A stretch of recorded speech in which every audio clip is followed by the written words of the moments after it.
영화 기생충이 아카데미에서 사관왕을 차지하며 이미경 부회장도 주목받았습니다. 그녀는 아카데미 시상식에 올라 봉준호 감독의 모든 것을 좋아한다. 그의 머리, 그가 말하고 걷는 방식, 특히 그가 연출하는 방식과 유머 감각을 좋아한다. 한국 영화를 보러 가주시는 관객들에게 감사하다. 주저하지 않고 저희에게 의견을 말했으면 좋겠다. 그런 의견 덕에 저희가 안주하지 않을 수 있었다고 말했습니다. 영화계에서는 기생충의 이 같은 성과에 대해 CJ그룹의 통큰 투자가 큰 역할을 했다고 입을 모으고 있는데요. 봉준호 감독과는 살인의 추억, 마더, 설국열차를 비롯하여 기생충까지 함께왔죠. 이 같은 성과에 대해 일본에서는 비판도 있었는데요. 대기업 후원하에 제작된 한국적인 영화라고 폄하하기도 했죠. 이를 달리 해석하면 그만큼 CJ그룹의 문학에 대한 영향력은 엄청나다는 것을 반증하는 일화라고 할 수 있습니다. 그리고 이 중심에는 이미경 부회장이 있습니다. 오늘은 그녀의 생애 그리고 재미있는 일화들을 준비했습니다. 이야기 시작합니다. 이미경은 이맹희의 장녀로 태어났습니다. 이맹희는 이병철의 장남으로 삼성그룹의 원래 후계자였지만 아버지와 갈등을 겪으면서 삼남 이건희가 삼성그룹을 물려받게 되었죠. 대신 이맹희는 제1제당을 받고 이후 삼성으로부터 분리하여 지금의 CJ그룹이 시작되었습니다. 그리고 현재 CJ그룹의 회장은 이지연이고 부회장은 이미경입니다. 이미경은 어렸을 때부터 음악을 좋아하여 음반 수집이 취미였는데 주로 명동이나 미팔군에서 나오는 음반을 사서 모았다고 전해집니다. 그녀는 서울대학교 가정대학을 졸업하고 유학을 떠나 어린 시절을 주로 해외에서 보냈습니다. 하버드대학교에서 동아시아 지역학 석사를, 푸단대학에서는 역사교육학 박사학위를 받았죠. 미국 유학 당시 일주일에 한 번 영화를 보는 것이 가장 큰 낙이었다고 말할 정도로 영화를 사랑했다고 합니다. 이처럼 영화를 사랑하고 문화사업에 집중한 이유는 할아버지 이병철의 영향이 컸다고 합니다. 어릴 때부터 할아버지가 운영하는 동양방송과 동양라디오를 자주 방문하여 현장을 구경했다고 하죠. 그녀는 이병철에 대해 다음과 같이 말하기도 했습니다. 할아버지께서는 항상 문화의 중요성을 강조했다. 문화가 없으면 나라가 없다고 말씀하셨다. 오늘날 CJ그룹의 경영 철학 역시 당시 경험이 밑거름이 되었다. 그리고 하버드에서 공부할 때 문화에 대해 더욱 관심을 가지게 되었다고 하는데요. 한국에 대한 열악한 인식을 접하면서부터였다고 합니다. 당시 하버드에서는 한국학을 비롯해 일본학, 중국학 등 동아시아 관련된 다양한 강의가 있었습니다. 일본이나 중국 강의에는 학생들이 몰려 대강당에서 수업을 했지만 한국 관련 강의를 듣는 학생은 매우 적었다고 하죠. 이런 현실에 화가 나고 자존심이 상했던 이미경은 훌륭한 한국의 문화 콘텐츠를 바탕으로 외국 사람들에게 한국을 제대로 알려야겠다는 다짐으로 이어졌다고 합니다. 그리고 1994년 제1제당에 입사하고 한국 문화계의 역사를 써내려갑니다. 지금이야 CJ그룹이 글로벌 문화기업이지만 이 자리에 오기까지 행보는 순탄치만은 않았습니다. 이미경은 1995년 영화 산업에 진출하기로 결정했는데 지금과 같은 성공을 예상한 이는 거의 없었다고 하죠. 당시 한국 영화 산업은 중저가 예산으로 만들어진 코미디나 멜로가 주류였으며 당연히 할리우드 영화들과의 경쟁은 어려울 수밖에 없었습니다. 1995년 영화 순위로는 다이어드 3, 레옹, 세븐 등 미국 영화가 상위권에 있으며 한국 영화로는 한석규가 나온 닥터봉이 6위를 차지했습니다. 이 상황에서 스티븐 스필버그의 드림웍스가 해외 파트너를 구한다는 이야기를 접하게 됩니다. 여담으로 당시만 해도 미국 헐리우드에 진출한 아시아 국가는 일본이 유명했는데요. 일본 기업인 소니와 마스시타가 컬럼비아와 유니버설을 인수했기 때문입니다. 이 같은 일본의 헐리우드 공습에 대해 미국 언론은 분노했는데요. 미국의 혼이 팔렸다고 표현할 정도로 안타까워하기도 하고 미국은 무엇이든 다 팔고 있는가라는 제목을 달고 일본 자본의 미국 침투에 대해 경계하기도 했습니다. 이 상황에서 이미경과 이지연 회장은 스필버그를 만나 투자 협상을 진행했는데 정장이 아닌 티셔츠와 청바지 차림이었다고 합니다. 이미경은 당시를 다음과 같이 회상했습니다. 일본 기업은 정장을 입고 딱딱한 공식적 미팅을 통해 협상을 했다. 하지만 우리는 통역도 없이 영어로 영화와 엔터테인먼트에 대한 얘기를 나눴다. 권위적인 동양 경영자에 익숙했던 스필버그는 한국의 두 젊은 경영자에게 강한 인상을 받았고 드림웍스의 지분 30%를 투자하는 대주주로 받아들였습니다.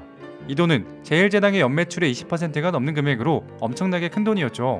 이미경은 당시 그룹의 자산이 1조 원에 불과했고 연매출의 20%가 넘는 금액인 3억 달러를 투자하는 것은 회사의 명운을 건 결정이었다고 말했습니다.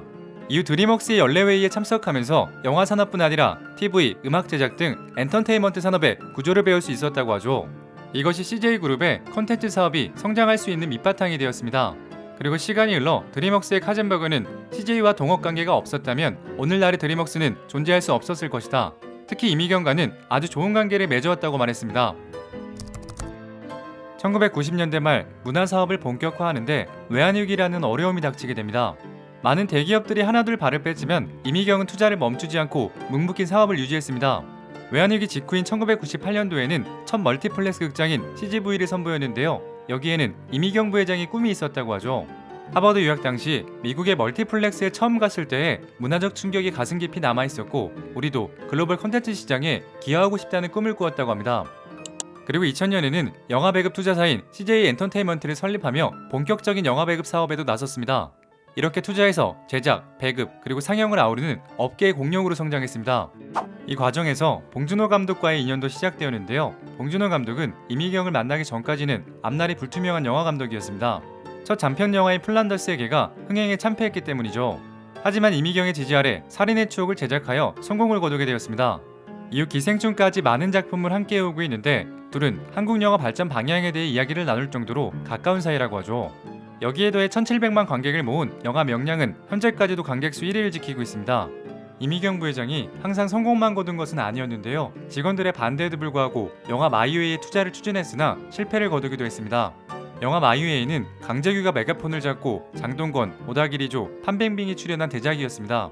손익분기점은 900만 명이었으나 최종 관객 수는 200만 명에 불과했죠. 그리고 음악 전문 채널인 엠넷 인수를 시작으로 tvN, OCN, 투니버스 등 17개 채널을 운영하고 있습니다. 이 채널들을 통해 슈퍼스타 K, 응답하라, 도깨비, 그리고 미생 등 국민의 사랑을 받는 콘텐츠들이 탄생하기도 했죠. 특히 슈퍼스타 K는 이미경 부회장의 제안으로 시작되었다고 합니다. 미국 프로그램 아메리칸 아이돌 이야기를 하며 오디션 프로그램에 기획안을 주었으며 제작비 지원도 아끼지 않았다고 하죠. 그리고 2011년 영화, 방송, 음악, 게임 기업을 하나로 묶어 CJ ENM을 설립하였습니다.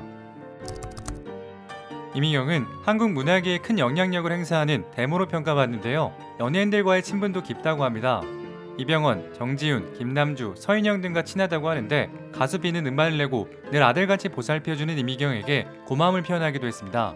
실제로 비가 군복무 중일 때 직접 면회를 갈 정도로 챙겼다고 하는데 밥차를 준비해서 비뿐 아니라 장병들에게도 대접했다고 하죠.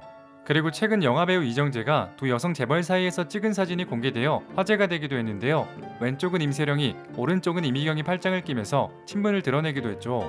감독은 봉준호 감독뿐 아니라 박찬욱, 김지훈 감독과도 친하다고 합니다.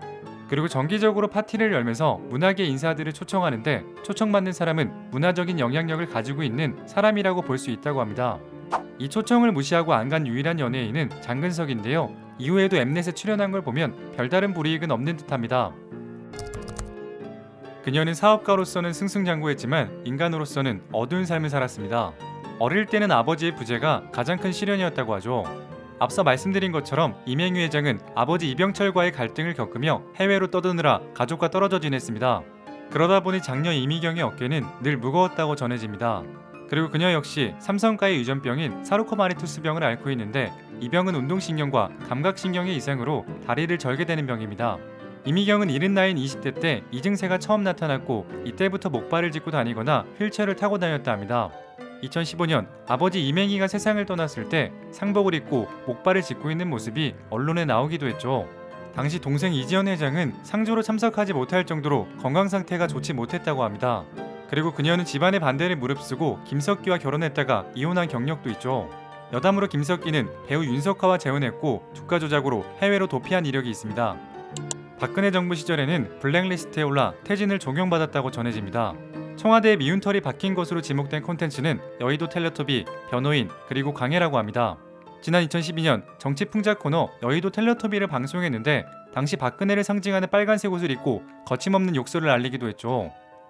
이미경은 식품기업으로 출발한 CJ를 한국 문화산업을 주도하는 기업으로 성장시킨 숨은 주역입니다. 그리고 그녀가 영화산업에 진출한 이후 한국 영화산업이 비약적으로 발전했습니다. 기생충의 아카데미 사관왕은 동양권 어느 나라도 달성한 적이 없는 쾌거로 20년이 넘는 기간 동안의 투자가 헛되지 않은 것임을 증명했죠. 오늘 이야기는 여기까지입니다. 재밌게 보셨다면 구독과 좋아요 부탁드립니다. 지금까지 역사비디오였습니다.